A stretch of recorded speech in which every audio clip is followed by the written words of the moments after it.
যদি আমরা এরকমভাবে ইসলাম শরীয়ত অনুযায়ী আমরা যদি মুআমালা না করতে পারি তাহলে এগুলো প্রত্যেকটা জুলুম। মনে করে যে নবী রাসূলরাই মনে হয় শুধু জুলুমের শিকার ছিল, এরকম বিষয় নয়।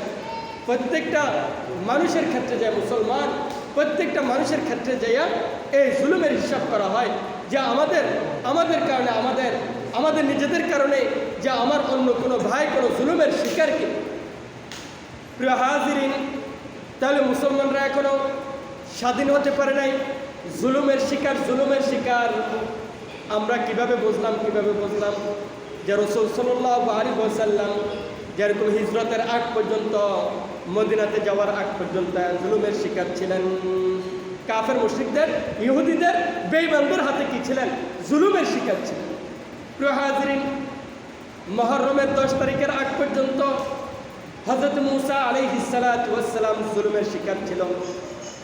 ওই ইহুদি, এরকমভাবে ইহুদিদের হাতে হযরত মুসা আলাইহিস সালাতু ওয়াস সালাম জুলুমের শিকার ছিল। এরকমভাবে প্রত্যেকটা নবী ইহুদিদের, খ্রিস্টানদের হাতে তারা এরকমভাবে কি ছিল? জুলুমের শিকার ছিল। তাদের উম্মতরা এই জুলুমকে সহ্য না করতে পাইরা এরকমভাবে তাদের হাতে সারেন্ডার হইয়া তারা এরকমভাবে নবীদের হাতকে ছাড়ছে। প্রিয় হাজিরিন, এখন আমাদের উপর কিভাবে জুলুম? আমাদের ইসলামের নীতি, আমাদের কোনো কিছু ঠিক নাই।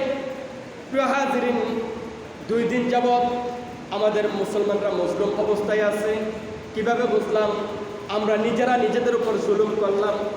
সারা বাংলাদেশের মধ্যে নয়, সারা বিশ্বের মধ্যে ইহুদি খ্রিস্টানদের পতাকা উড়াইতেছে কিনা বলেন না? উড়াইতেছে কিনা? এটার মধ্যে কি স্বাধীনতার ভূমত্ব কোনো বাধা দেওয়া হয়েছে কিনা? কোনো বাধা দেওয়া হয় নাই। এরকমভাবে সারা বিশ্বের মধ্যে এই যে পতাকাগুলো উড়ায়, এই যে পতাকাগুলো উড়াইতেছে, কোনো বাধা দেওয়ার সৃষ্টি আসে নাই।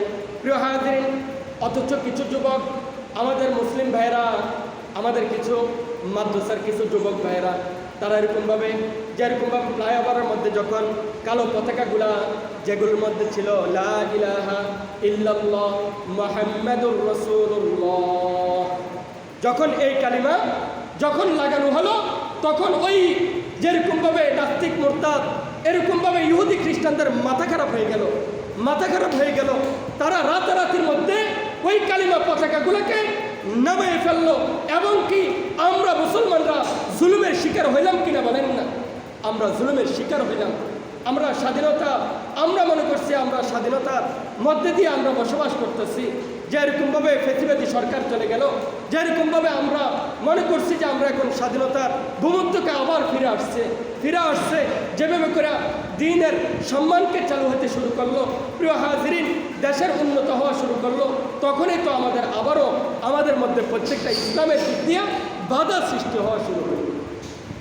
প্রিয় হাজিরিন, এই কারণে সারা বাংলাদেশের প্রত্যেকটা মাদ্রাসার তালেব ইলমরা আজকে চিন্তা ফিকির করছে, তোরা 1000 নামাবি, আমরা 1 লক্ষ আমরা এরকমভাবে টাঙ্গাবো ইনশাআল্লাহ এই কালেমা পতাকা। প্রিয় হাজির, আজকে হাটাজারি থেকেও এরকমভাবে বের হবে ইনশাআল্লাহ। এরকমভাবে প্রত্যেকটা মোড়ে আজকে এরকমভাবে পতাকা লাগাই দেওয়া হবে। বিজাতিদেরকে আমরা সাপোর্ট করে এত মহব্বত করলাম, মহব্বত কইরা কয়েকদিনের জন্য যদি মহব্বত করা হয়, তাহলে কিভাবে মুসলমানদেরকে এই কথা মনে করাই দেওয়ার জন্যই পতাকাগুলো লাগানো হলো। ও মুসলিম ভাইয়েরা, তোমরা তোমাদের এই পতাকা তোমাদের জন্য কাল বয়ে আনতে পারে। তোমাদের এই মহব্বত তোমাদের তাদের সাথে হাসন নাসর হইতে পারে। আরে আমাদের জন্য ইসলাম তো এটা নয়, আমাদের কালিমার পতাকা তো এটা নয়। আমাদের কালিমার পতাকা হলো লা ইলাহা ইল্লাল্লাহ মুহাম্মাদুর রাসূলুল্লাহ সাল্লাল্লাহু আলাইহি ওয়াসাল্লাম।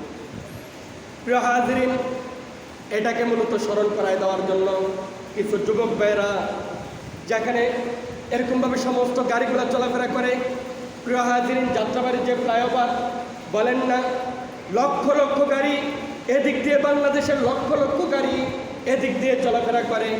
এই কারণে কিছু আমাদের যুবক ভাইয়েরা চিন্তা করলো যে এই ফ্লাইওভারগুলোতে একটু কালিমার পতাকাগুলো লাগাই। এটা তো মুসলিম দেশ, এটা তো গ্রান্টি। এরকমভাবে 92 থেকে 93% মুসলমানরা